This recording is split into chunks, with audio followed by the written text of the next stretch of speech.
2020 Triumph Thruxton Rs Test, Retro-Modern Motorcycle. The city of Albufeira is a sight for travel-weary eyes.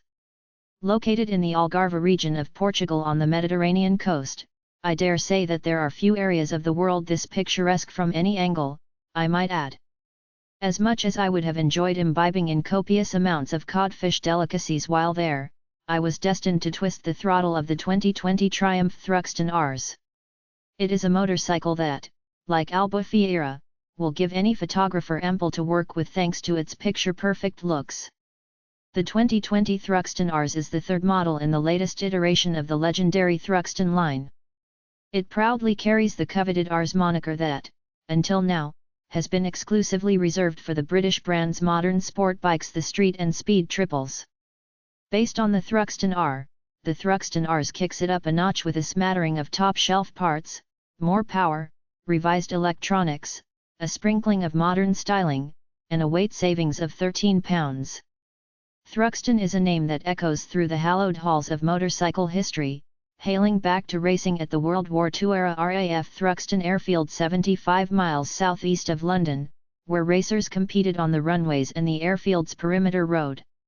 This inspired young riders to convert their humble British standard bikes into low, sleek café racers that darted around the English back roads in the 1960s. Norton, Vincent, Brough Superior RETAL, are still kicking about in limited capacities, while Triumph has stood the test of time.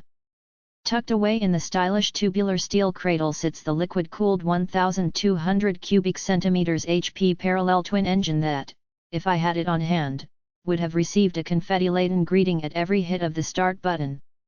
The 270-degree crank sporting engine now features 8 more horsepower than the R model, raising peak horsepower to 104 at a lofty 7,500 rpm. Peak torque values remain at 83 ft-lbs, coming in at an impressively low 4,250 rpm, that's 700 rpm lower than last year, for those keeping score at home. Although the performance numbers aren't up to snuff with a modern sport machine, we should remember not to get too caught up in a dyno sheet measuring contest. On the city streets, in the canyons, and down the highway, this is the kind of power that can not only be used, but also be thoroughly enjoyed. Once off the side stand and set off, the Triumph Thruxton Rs reveals its refined personality with the welcoming, plucky P-twin that will easily loft the front wheel with a fair ol whack to the throttle. All that excellent torque is available barely above idle at roughly 3,000 rpm and pulls you by the collar to its 8,000 redline 500 rpm higher than before. With all that muscle down low, the Rs is happy to plod around city streets, though I suspect owners will be jonesing for cavia pastures where the motor can be spooled up with ferocity and sampled in its purest form. Better yet, thanks to the higher rev limit, you won't be shaking hands with the limiter as often. As if that isn't enough incentive, Triumph is certainly flexing its P-twin prowess by delivering all of that in one of the most charmingly smooth power plants on the market. Sure, KTM has successfully secured the sporting end of the parallel twin market with the 790 platforms. However, no one does a classic, gentlemanly P-twin like Triumph. It has just enough character left on the palette by the counterbalancers, as they remove any offending vibrations.